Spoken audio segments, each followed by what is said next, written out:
In this video, I'm going to rank every single season shotgun in Fortnite history from worst to best. This is every shotgun that has only been in the game for one season of Battle Royale, and that's it, right? If they've come back in other game modes, that's fine, but we're just talking about BR here for this video. Any shotgun introduced in Chapter 6 Season 4 will not be on this list since they've only been in the game for one season. They haven't even had the opportunity to come back out. If you do go on to enjoy this video, consider leaving it a like using code TYFRYZ in the Fortnite item shop with your next purchase. And let's get right into this ranking video.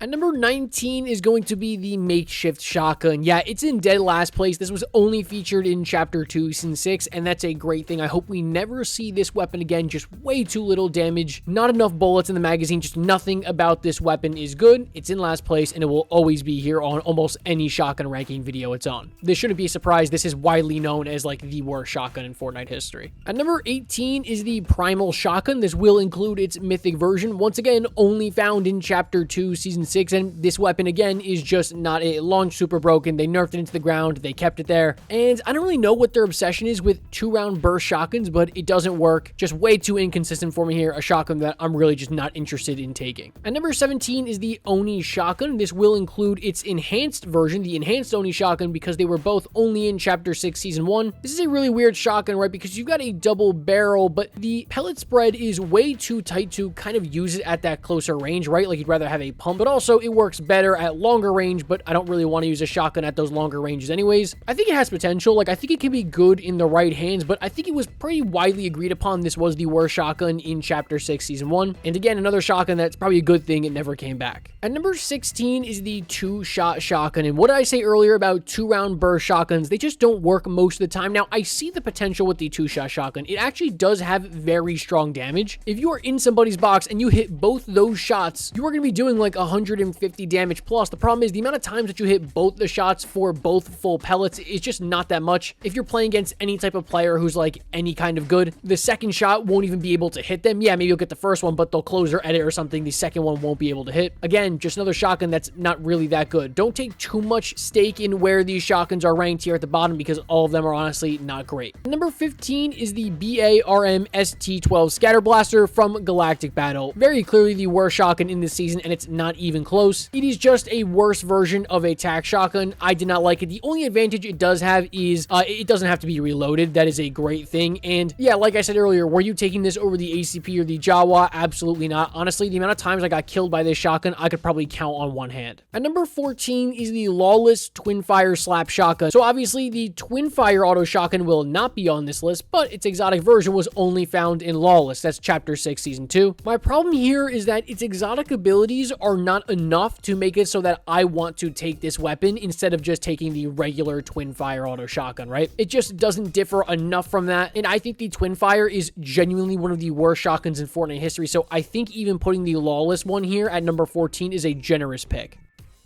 At number 13 is the Evo Chrome Shotgun, and to be honest with you, you've kind of seen the Evo Chrome Shotgun kind of remastered as the Sweeper Shotgun in Chapter 6 Season 4. They are very, very similar, and is anybody using the Sweeper? Not really, right? Obviously, you've got the Wrecker, and then most people are just holding a Sentinel next to that. I will go on record and say that the Sweeper Shotgun is going to end up being one of the most forgotten shotguns of all time. I think the thing with the Evo Chrome, though, is that in those lower rarities, it's just really not good, but in those purple and legendary rarities, and even mythic, this thing hits like an absolute truck. Like, there's a huge gap between like those bottom rarities and then the top rarities. So if you've got the Evo Chrome in those top rarities, I could see it being a little bit higher up on this list. The Evo Chrome mechanic is genius, though. It's absolutely fantastic. At number 12 is the Pump and Dump.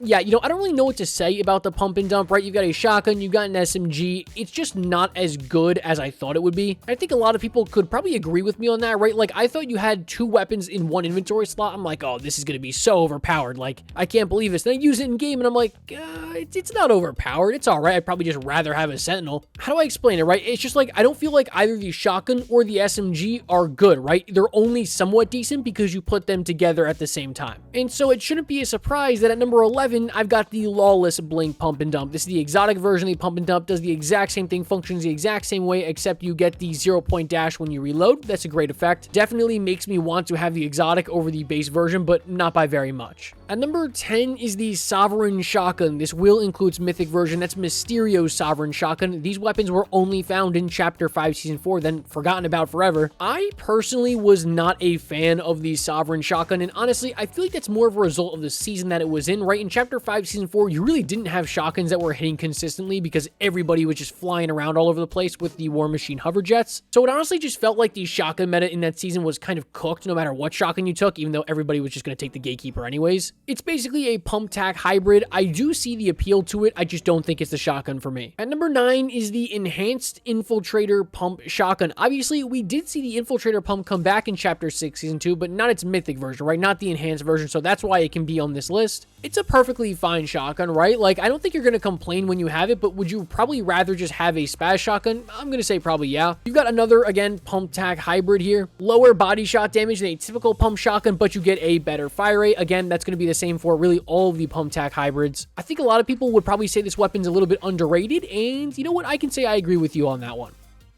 At number 8 is Megalodon's Combat Shotgun from Chapter 5, Season 3. Of course, the regular combat shotgun has been all over the place in a ton of seasons, so it won't be on this list, but its Mythic version can be, and I think this is a great shotgun that really excels in zero build. In builds mode, not so much. I think you know what you're getting here, right? You're getting a shotgun that's not going to have the highest damage, but is going to be able to put out damage very quickly and have great range. Again, the combat is not my favorite shotgun of all time, but I see why people enjoy using this weapon. It can be good, especially in zero build. At number 7 today, folks, is the Enhanced Drum Shotgun, only found in Chapter 4, Season 3 from Loot Island. You get a shotgun that is absolutely dominant at close range, but you aim down sights and that pellet spread becomes very, very tight. Now you've got a shotgun that is good at pretty decent ranges. I think this is overall a pretty good shotgun and an underrated one in my opinion. At number 6 is the Unstable Yoink Shotgun from Chapter 6, Season 3. So I kind of have mixed opinions on this weapon because it is very, very strong, especially after they buffed it a bunch. But at the end of the day, at its core, it is a double barrel shotgun, which are not my favorite weapons. They feel a little bit inconsistent. I think this weapon falls into that category. It feels like I'm either hitting big time damage or I'm not hitting any at all, really no in between. Now with that being said, its exotic ability, being able to drag people closer to you, it helps, right? Like it's noticeable, but it's not crazy good. I think what you're going to do with this weapon is you need to just jump in someone's box and just shoot both shots and really just hope you land both of them. Anything past, being inside someone's box, you're just not going to hit for any type of good damage. Moving on to number 5 here, guys, is the Thunder Shotgun. Now, let me explain a little bit because the Thunder Shotgun, yes, was only able to be found in Chapter 4, Season 1, but there was other ways to obtain it, right? Like in Chapter 4, Season 2, for example, it could be obtained by killing an AI, which was a mistake, right? The common Thunder Shotgun. Then they ended up getting rid of that like very quickly. So really, it was only intended to be in Chapter 4, Season 1. So I think it deserves to be on this list. It's a really good shotgun. Now, what I will say is like using it in reload over the years, it feels a lot slower than I remember it. With that being said, the amount of times that I shoot this shotgun and I don't hit for like 80 to 100 damage is very minimal. Feels like you're always hitting for big damage. The only drawback is you don't have a ton of shots and that reload speed is terribly slow. But I think you're willing to trade those off for just huge damage. At number 4 is Peter Griffin's Hammer Pump Shotgun from Chapter 5, Season 1. And dare I say it, did we treat you too harshly, the Hammer Pump Shotgun? I saw a resub tweet the other day, and he's like, looking back on Chapter 5, Season 1, I think we might have treated this shotgun too harshly. And I was in that category, but mainly because why would you take it when you have other very strong shotguns, just in Chapter 5 in general, right? Frenzy Auto, Gatekeeper, whatever. But in Chapter 5, Season 1, this was actually a pretty good option. Now, again, were there better options at the time? Yeah, but that doesn't mean that this is a bad shotgun. And honestly, if this thing came back in Chapter 6, it's probably a top 3 shotgun this chapter. If you think about it, might be a little bit of a stretch. Let's go maybe top 5. That sounds fair.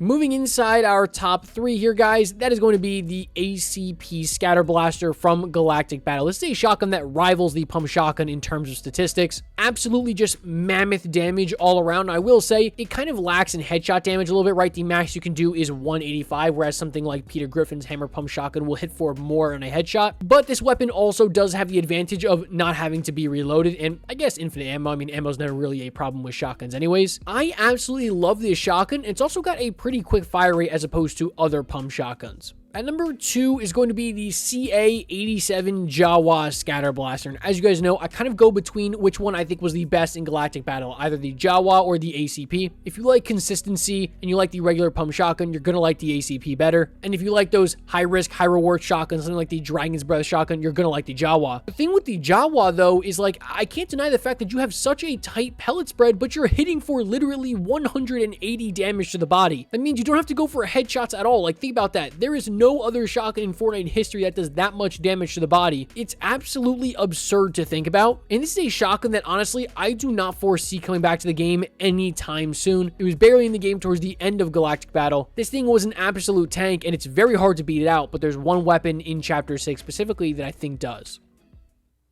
And right now, that weapon for me is the unstable Frostfire shotgun from Chapter 6, Season 3. So as you guys know, this is essentially just a regular Sentinel pump, like a legendary Sentinel pump, but you can one-shot headshot with it. That is incredibly valuable on a list where 99% of the shotguns cannot one-shot headshot. The Sentinel was already very good, right? Like in Chapter 6 specifically, you're not going to take anything really over a legendary Sentinel pump, except for, maybe the mythic version. So this shotgun being that, but also, hurting your opponent a little bit more by giving them that slowdown effect or speeding you up a little bit, that's okay. I'm really not crazy about this exotic ability at all, but again, it's a buffed version of a legendary Sentinel pump. Yeah, you're gonna take it, right? And honestly, I think this list was pretty easy to make. The only thing that could have actually been at number 1 besides this weapon was the Jawa. Alrighty, folks, thank you so much for watching that video. I hope you guys went on to enjoy it. If there's anything you think I forgot in this video that should have been included here, let me know in the comment section down below. And while you're down there, also let me know what you would like me to rank next, guys. I've been ranking basically every day for like 2 years now, so your ideas are much appreciated to help with this community. With all that being said, again, thank you so much for watching, and I'll catch you in the next one. As always, peace.